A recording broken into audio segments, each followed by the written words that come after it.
पड़ी होगी R15 V3 BS4 एक 18 में कोई सेकंड हैंड गाड़ी लेता है और अगर उसको कुछ काम निकल गया तो क्या क्या देखना चाहिए सबसे पहले? डीलर के पास लेना है। स्वागत है आप सभी का हमारी ब्रांड न्यू वीडियो में। आज हम लेकर आए आपके लिए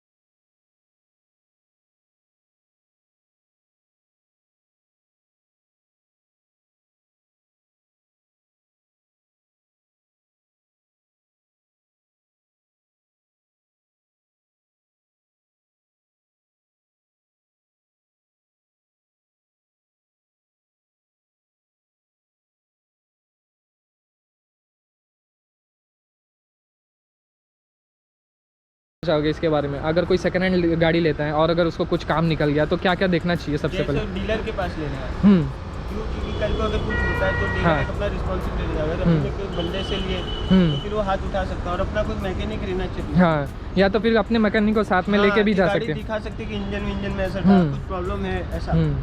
तो अभी आपने इसको लेने के बाद, जैसे कि लेने के बाद ये 18,000 किलोमीटर चली थी, तो अब तक आपने कितना चला चुके हैं उसको एक साल में? 25 एक साल में 6-7 महीने हुए। 6-7 महीना कितना चला लिए होगा उस हिसाब से? 25, 26 या 30 चला। मतलब इतना मैं ज़्यादा यूज़ नहीं करता, मतलब जैसे दोस्त। हाँ, मतलब दोस्त वगैरह के घर में। हाँ, मेरा भाई है कि ये भाई जैसा हो गया वो 2-3 जन हम लोग यूज़ करते गाड़ी। हाँ, मैं भी बहुत कम ऐसा चलाते थे एक्सेस। माइलेज के बारे में क्या कहना है? जैसे कि KTM तो भाई पेट्रोल पीती है, वो R15 का पब्लिक ये कहती है कि पावर के साथ साथ माइलेज भी बहुत अच्छा देती है। तो माइलेज के बारे में आपको कितना माइलेज मिल रहा होगा अभी तक? नॉर्मल सिटी में चलाए ना तो 38 आराम से निकाल लेते हैं। 38 आराम से, वो भी एकदम रफ चलाने के बाद? रफ चलाने के बाद। हाँ, और अगर हम कभी आराम से चलाएं, अगर हाईवे गए तो फिर इजीली 45 48 तक जानी आराम से ही जाना है। कंफर्म। और अगर हम मतलब जैसे रफ नहीं चलाएं, ज़्यादा रैव नहीं करें और ज़्यादा हार्श नहीं चलाएं, तो कितना माइलेज मिल सकता है आपके हिसाब से? 42-43 तक सिटी में मिलेगा ऐसा रश। सिटी में हाईवे पे चला तो 45-48 तक निकाल लीजिएगा। हाँ, 45-48 तक। तो फिर माइलेज का तो माइलेज किंग है ये 155 सीसी में है इसका। दूर और दूसरी बात कि अगर KTM से अगर हम कंपेयर करें कि KTM ड्यूक 200 से, तो उसमें हीटिंग इशूज़, जैसा कि अगर हम ज़्यादा रैप करके चलाएं तो उसका रेडिएटर जल्दी ऑन हो जाता है और हवा फेंकने लगती है वो पैर पे। इसका क्या है? इसमें भी जैसे कि रेडिएटर के साथ आती है सिंगल सिलेंडर के साथ, तो फिर ये हीट होने के चांसेस है कि नहीं? मतलब जैसे हम रैप करते हैं, कंपेयर अगर KTM से करेंगे हाँ, तो फिर ज़मीन आसमान का फर्क है। हाँ, बहुत फर्क है। 390 को देखो कितना यहाँ नहीं, 200 से तो भी हाँ, उससे बहुत कम हीट होती है। जैसे 155 सीसी इंजन की पावर थोड़े कम है। तो जो 200 है ना वो डबल कैम है गाड़ी में, इसमें सिंगल कैम आता है। तो ज़्यादा चलाते तो ज़्यादा हीट होती है, वो चालू हो जाता है। पावर भी ज़्यादा चर्न करती है इसीलिए। तो कभी इसका मतलब रेडिएटर वैसा ऑन हुआ है कभी? हाँ, ऐसा मीरा रोड में जाके आने तक क्या ऑन हो जाता है मीरा रोड, यहाँ से समझो वो भी एकदम रैप हाई रैप करने पे। हाँ, 7-8 किलोमीटर कंटिन्यू चलाएंगे फुल रफ थोड़ा तो फिर हो जाता है चालू ऐसा। हाँ, ऐसा यहाँ से यहाँ जाएंगे पूरा रोड ऐसा 2-3 किलोमीटर तो नहीं होएगा चालू। तो आप इसकी सर्विस के बारे में क्या कहोगे आप? जैसे कि अभी KTM की थोड़ी सर्विस ऊपर ही रहती है, उसका नॉर्मल सर्विस भी कराने जाओ तो बहुत हाई रहता है। बहुत कम है। हाँ, मेंटेनेंस। हाँ, अगर अपने मस्ती से अगर अपन ने कुछ किए, मतलब जैसे सब टूट किया तो पार्ट्स महंगे थोड़े, मतलब अंदर के पार्ट्स, इंजन में खोले तो थोड़ा पार्ट्स महंगे। बाकी ऐसा नॉर्मल अगर अपन ऐसा नॉर्मल चलाते ज़्यादा रश चलाएंगे तो भी प्रॉब्लम है। हाँ, गाड़ी में मतलब प्रॉब्लम आ जाती है। चाहे ये 155 सीसी की बाइक क्यों ना हो, लेकिन ये स्पोर्ट्स कैटेगरी में आती है तो उस हिसाब से उसको ध्यान रखना ही पड़ता है। हाँ, और दूसरी बात कि इसकी बिल्ड क्वालिटी के बारे में क्या कहोगे? जैसे कि इसमें सब प्लास्टिक पार्ट्स मिलते हैं और KTM में खाली टैंक को छोड़ के बाकी सब उसमें भी फाइबर पार्ट्स मिलते हैं, तो उसकी कंपैरिजन में इसकी बिल्ड क्वालिटी कैसी है? मतलब अभी कभी आपको ऐसा परेशान है? जैसे थोड़ी सी कम है इसका।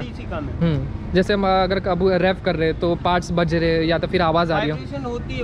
स्टीयरिंग गाड़ी है, वाइब्रेशन हल्की बहुत तो रहनी है गाड़ी। हाँ, मतलब इतनी भी लाउड नहीं तुम मतलब इतना नहीं है कि चलाते वक्त परेशान कर दे आपको, है ना? जैसे कि KTM में होता है उससे बहुत सही अगर। हाँ, क्योंकि 200 में भी अगर हम देखें तो चाहे वो ड्यूक हो चाहे वो आरसी हो, दोनों में वाइब्रेशन उतना मिलता ही है, वो जब तक गर्म ना हो तब तक। जैसे एमटी और ये एक नेकेड और एक स्पोर्टी, तो इसका इंजन है ना बहुत स्मूथ है। हाँ, ये वाइब्रेशन करके, अरे बहुत वाइब्रेशन करते हैं, वाइब्रेशन और ओवरहीट जल्दी हो जाता है, फैन चालू हो जाता है उसकी भी वाइब्रेशन, और तेल पे जो है ना गर्म हवा फेंकती है, ये वैसी नहीं। तो मतलब ये ज़्यादा मतलब अगर रैप भी करेंगे तो जल्दी बजेगी नहीं, आवाज़ नहीं करेगी, और वाइब्रेशन एकदम, हाँ वाइब्रेशन एकदम है पर एकदम हल्का है, पता नहीं चलेगा इंसान को। और अगर न्यू बिगनर अगर कोई R15 ले रहा है तो जैसे कि वो स्कूटी चलाता हो या 100 सीसी की कोई भी 100 सीसी के नीचे की कोई भी गाड़ी चलाता हो, तो अगर वो R15 लेना चाह रहा है तो उसको पावर का कितना डिफरेंस लगेगा उसको? पावर तो ज़मीन आसमान का फ़र्क रहेगा। 155 सीसी सिर्फ एक नाम की सीसी, हाँ, लेकिन ये टक्कर देती है 200 को आराम से।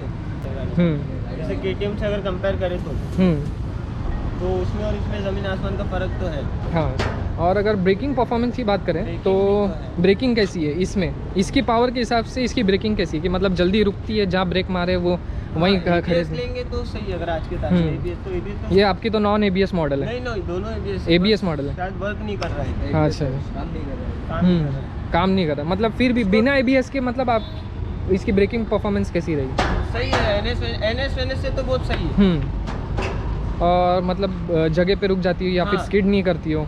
जैसे नॉन ABS बाइक्स में कैसा रहता है, अगर आप ब्रेक्स मारते हो, अर्जेंट ब्रेक मारते हो तो उसमें स्किड होने के चांसेस रहते हैं या फिर गिरने के चांसेस रहते हैं, तो इसमें कैसा रहेगा आपको? नहीं, इसमें ऐसे बाकी बाइक से अगर ऐसा चलाएंगे तो फिर दूसरी गाड़ी रहती है तो ऐसा टेढ़ी मेढ़ी हो जाती है, ये ना एकदम स्टेबल रहती है। अगर कितनी स्पीड में मारेंगे ना तो गाड़ी ऐसे स्टेबल जाके रुक जाती है, ब्रेकिंग का कुछ ऐसा इशू नहीं है, ब्रेकिंग बहुत सीरियस। हाँ, तो अगर बाकी चीज़ की बात करें, जैसे कि आपने इसमें बबल डबल वाइज़र लगाया हुआ है कि ये ऑलरेडी आया था, आपको मिला हुआ था? नहीं, हम लोग ने बाहर। हाँ, और टेल टाइडी भी जैसे कि आपने इसकी हटा रखी है।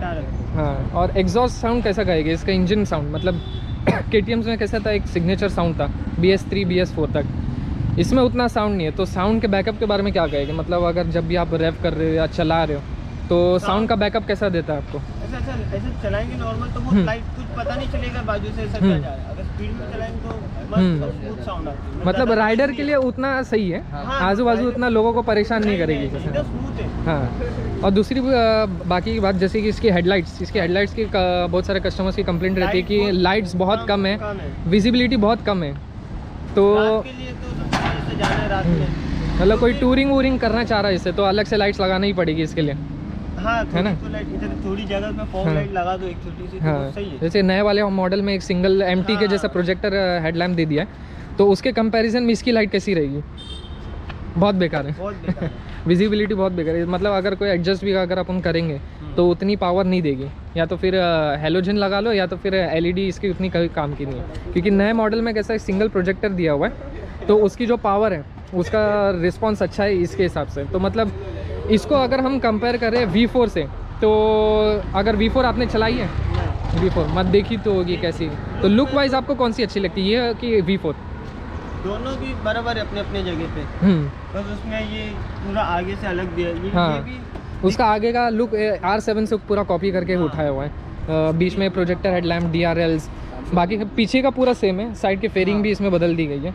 और इसमें एक कंप्लेंट ये भी रहती है कि इसका जो ये साइड फेयरिंग है, अगर कोई बैठता है तो जल्दी टूटता है, और ये खासकर नए मॉडल में भी ज़्यादा है इसमें परेशानी है। जैसे आपका भी थोड़ा सा ये हो गया, ये हिल गया। हाँ, और ये भी इसका भी लॉक जो है ना, ये भी जल्दी मतलब ऐसा अंदर से हो जाता है। अरे V3 में तो ये यामा ने इसको मतलब तोहफे में दिया है। मेरी ये क्या बोलते हैं, मैंने भी एक वीडियो बनाया था अपनी FZ पे, उसमें भी सेम प्रॉब्लम थी, मेरे को इंश्योरेंस में बदलवाना पड़ा था।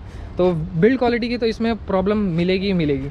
तो दूसरी बात, अगर सीट्स की बात करेंगे तो सीट्स आपको कैसी लगती है? आगे की सीट RC के हिसाब से कंफर्टेबल ये बहुत हाँ, क्योंकि ये बड़ी है। हाँ, और RC की इतनी सी आती है, थोड़ी मतलब राइडर के लिए स्पेस ज़्यादा है, स्पेस ज़्यादा है। हाँ, कंफर्टेबल होके बैठ सकते हैं। और जिसकी शॉर्ट हाइट रहेगी वो आगे आके बैठ सकते हैं, जिसकी लॉन्ग पीछे आके। और अगर कोई लॉन्ग रूट का मतलब लॉन्ग राइड करना चाह रहा है तो उसके हिसाब से कैसी है सीट, या तो फिर अलग से फोम लगवाना पड़ेगा उसको, है ना? तो फिर मतलब लॉन्ग राइड कर जावे तो इतना वो सही सेफ नहीं है, या ये इससे चाहे एम्प्टी बाई कर सकते। और पीछे की सीट का क्या कहना है? पीछे की सीट का क्या है? मतलब ये खाली नाम के लिए दी है, नाम के लिए दिया, बस कोई पीछे बैठ नहीं सकता, घर वाला कोई नहीं बैठ सकता। हाँ, जैसे कोई भी नहीं बैठ सकता, दोस्त वगैरह है या फिर किसी को और को बैठा लिए, उसके लिए सही है। तो कंक्लूजन पे आते हैं, अगर हम कंपेयर करें KTM ड्यूक 200 से या RC 200 से, तो फिर किसको आप रेकमेंड करोगे कि R15 लेना चाहिए कि KTM ड्यूक 200 पे आने चाहिए? R15 पे के प्लस पॉइंट उसमें एक आता है माइलेज का, दूसरी जेब पे थोड़ी हल्की पड़ती है, मेंटेनेंस लो है, और तीसरा जैसे पावर लगभग सेम ही। हाँ BS4 में, क्योंकि BS6 में पावर कम कर दिया है। BS4 में पावर है हाँ, और लुकिंग वाइज भी ठीक है, मतलब दोनों में कंपनी में दोनों अपनी अपनी जगह पे। हाँ, क्योंकि ये अपने टाइम पे ये भी बहुत अच्छी थी। ओनरशिप रिव्यू कैसा लगा आपको कमेंट करके ज़रूर बताना। तो टिल देन मिलते हैं अपने नेक्स्ट वीडियो में। Till then have a safe day, have a safe ride, bye bye.